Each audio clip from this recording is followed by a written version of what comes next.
Hello everyone, welcome to Y Exam B. My name is Anshul Malik and I am your reasoning mentor. Students, as you all know कि IBPS RRB officer scale 2 और scale 3 का exam होने वाला है और reasoning में अगर मैं एक स्पेसिफिक टॉपिक की बात करूं एनालिटिकल रीजनिंग तो इसका वेटेज हर साल इंक्रीज़ होता है। मैं पिछले साल जो क्वेश्चंस पूछे गए थे उन क्वेश्चंस को आज की वीडियो में डिस्कस करूंगा, तो आप इस वीडियो को कंप्लीट देखिए। उसी तरीके से मैं स्टूडेंट्स आपको बताना चाहूँगा कि इस साल के एग्ज़ाम में एनालिटिकल रीजनिंग से 8 क्वेश्चन आए थे। अगर आप इन क्वेश्चंस को अटेम्प्ट करना चाहते हैं तो आपके ये सभी टॉपिक्स जैसे statement assumption, statement conclusion, statement inference, arguments, course of action and cause and effect, ये सारी चीज़ें आपके टिप्स पे होनी चाहिए। अब मैं थोड़ा सा इंट्रोडक्शन हर एक टॉपिक के बारे में दे देता हूँ ताकि जब हम क्वेश्चन को डिस्कस करें आपको थोड़ा सा आइडिया हो। और ये टॉपिक बहुत इंपॉर्टेंट है, मैंने बहुत सारे लाइव सेशन एनालिटिकल रीजनिंग्स पे लिए हैं, तो आप जाकर आई एग्ज़ाम भी यूट्यूब चैनल और टारगेट आरबीआई चैनल को सब्सक्राइब कर सकते हैं और इन सेशंस को देख सकते हैं। अगर मैं स्टेटमेंट एंड अजम्पशन की बात करूं, अब अजम्पशन का बेसिक सा मतलब होता है एज्यूम करना या फॉर ग्रांटेड लेना। तो मैं यहाँ पर लिख देता हूँ एज्यूम करना या फॉर ग्रांटेड लेना। अब कोई भी स्टेटमेंट, कोई भी ऑथर या आप भी कोई स्टेटमेंट रिलीज़ करते हो तो कुछ ना कुछ एज्यूम करते हो या फॉर ग्रांटेड लेते हो, तभी उस स्टेटमेंट को आप रिलीज़ करते हो।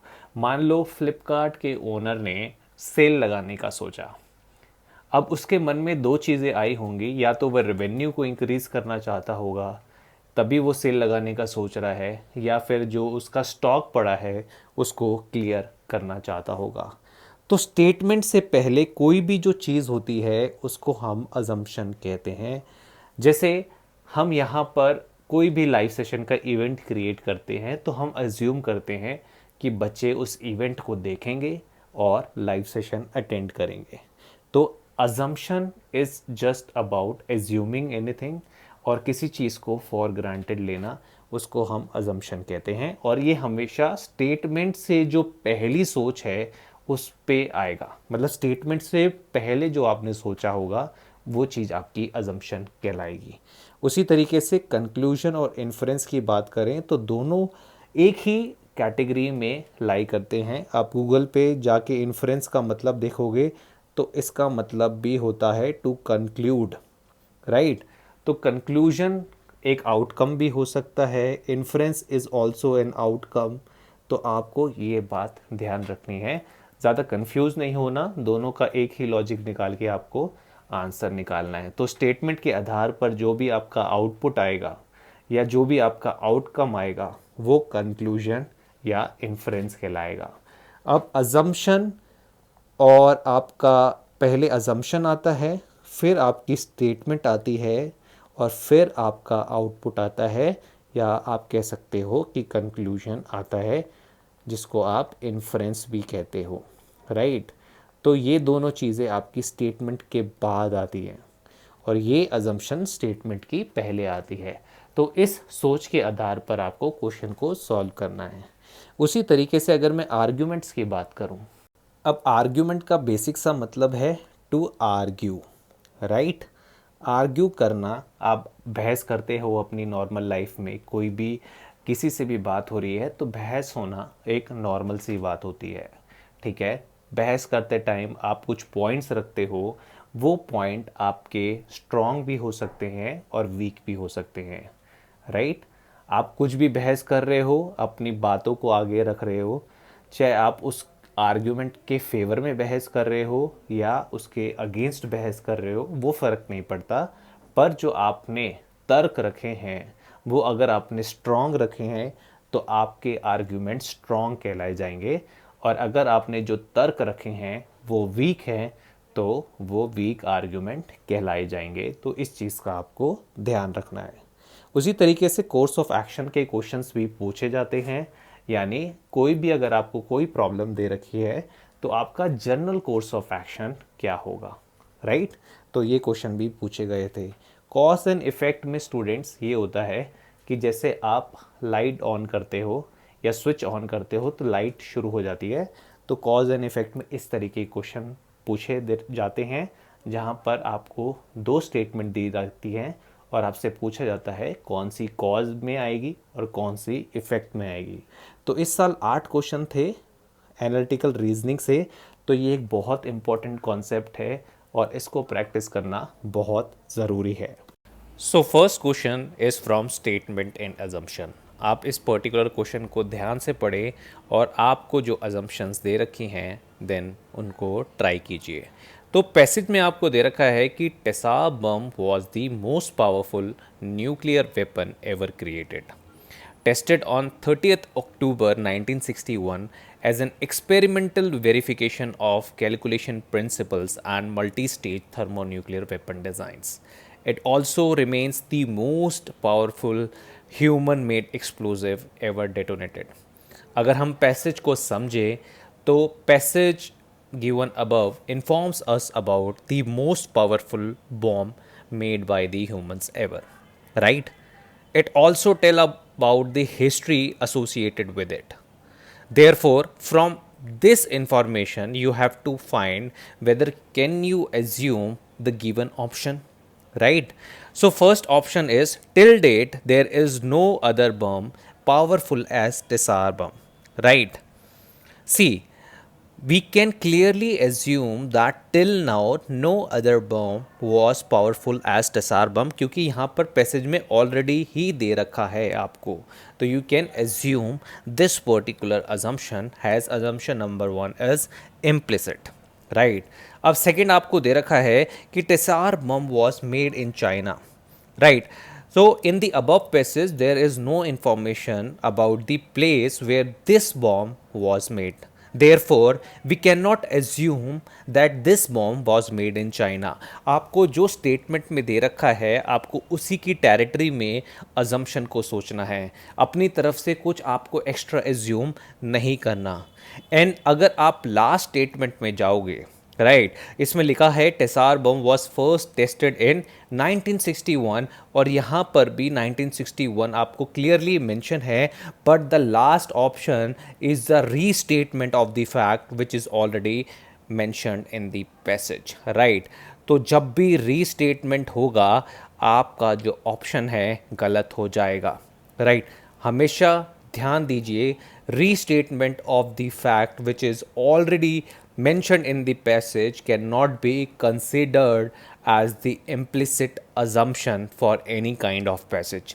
रीस्टेटमेंट को हमेशा आपको गलत मार्क करना है और बाकी चीज़ें आपको स्टेटमेंट की टेरिटरी में रह के ही सोचनी पड़ेंगी। So the correct answer for this particular passage is assumption number 1.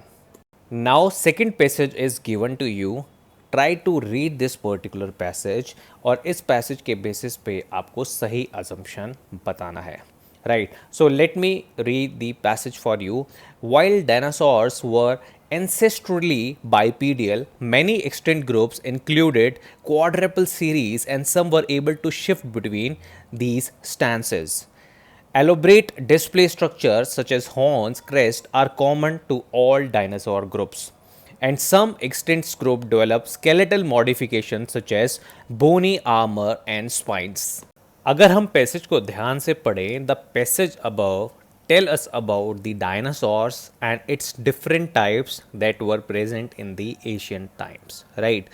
Now you can read your assumption. First assumption is dinosaurs are very big creature, right? See, the passage above does not provide the information regarding the size of the dinosaur. Neither it provides the information regarding the eating habits of the dinosaur. So if we look at the assumption number 1 that dinosaurs are very big creatures, so it's a wrong assumption. And if we look at the assumption number 2 that dinosaur were carnivorous, it is also wrong. Now our second assumption is dinosaur have become extinct and there will not be any species of the dinosaur in the future. See students, there is no information that a dinosaur will not be present in the future. So from this passage we cannot assume that there will not be dinosaur species in the future. However, if you want to assume this, or if you say that dinosaurs are not present, but you cannot assume, right, You cannot assume outside the territory of the statement. You have to think in the statement, right? So from this passage we cannot assume that there will not be dinosaur species in the future, so this assumption is also wrong. Hence the correct answer is none of these. Now next question is from statement and argument. Now the question is, would setting up of international peace mission help to stop the ongoing issue? See, the statement is given to you and the author has asked that would the setting up of an international peace mission help to stop the ongoing issue. So first try to read this particular statement. Right. So Kuwait has proposed setting up of an international protection mission for Palestinians. Right. A draft UN Security Council resolution presented by the Kuwait calls for the measure to guarantee the safety and the protection of Palestinian civilians in the occupied Palestinian territories and the Gaza Strips. Right. So a passage is given to you and the author has asked that would the setting up of an international peace mission help to stop the ongoing issue, right? So first try to read the option. So first is saying yes, more than 100 Palestinians have been killed in the Israel firing in the last 2 months.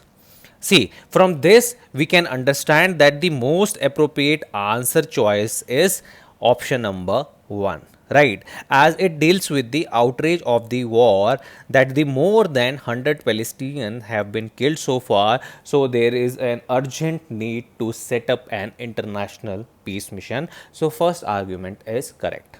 Right. Now second one is no, Kuwait has no role to play in the ongoing war and must not interfere. Right. See, second number option is irrelevant and the reason has already been stated above. Right. So you can read the reason from this particular statement. No, third option is no, Palestinians should be provided with safety within the territories only and a new mission will result in more mass killing. See, the statement number 3 is also vague and does not support the given statement. So only option number 1 is true. Now try to read the next question. Next question में आपको दे रखा है कि in a first the centre has revoked the passport of 5 NRI on charges of abandoning their wives abroad shortly after the marriage or following disputes. Is the decision legitimate by the center? ठीक है, तो आपको ये बताना है क्या decision centre ने सही लिया. अब पहला आर्ग्यूमेंट में दे रखा है yes this will force NRI to not to return to India and face trial as they had been evading arrest and not responding to the summon despite non-bailable warrants being issued against them.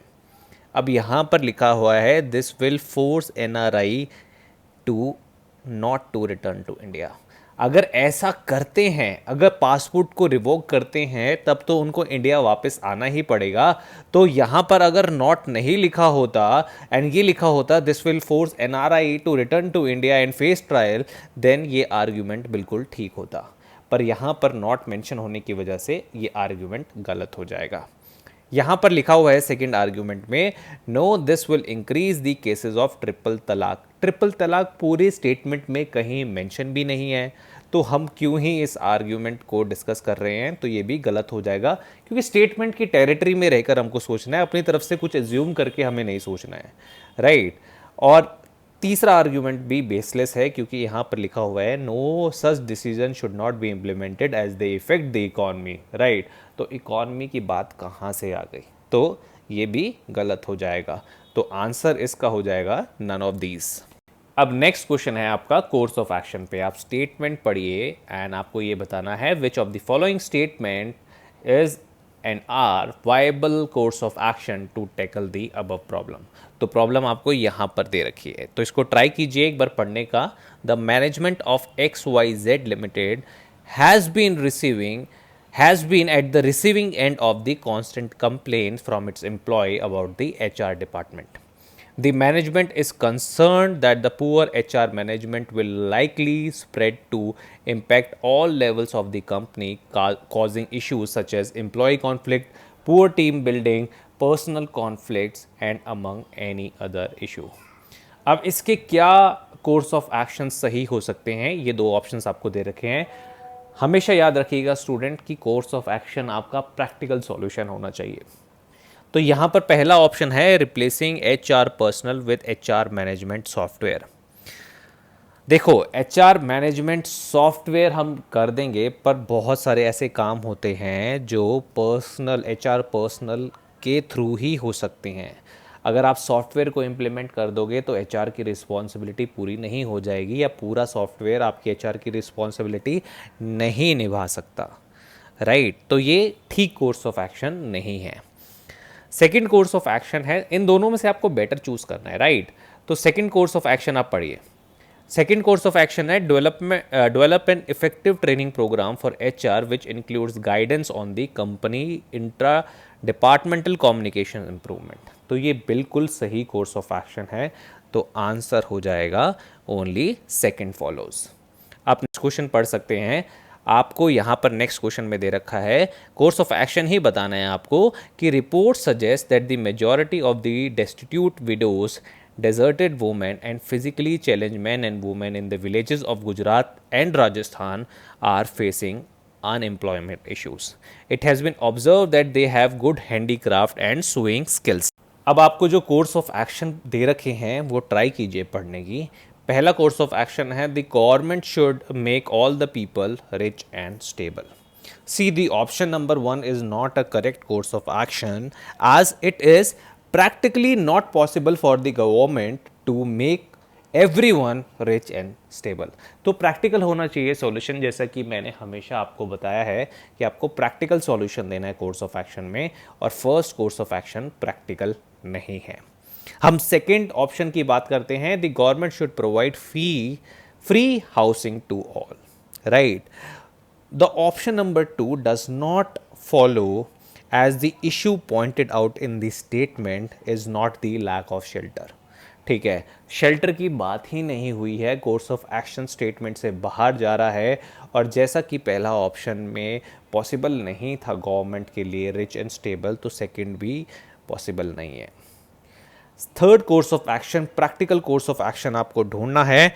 The government should introduce such scheme which will provide a free supply of sewing machines to the needy with a view to increase the self employment and potential.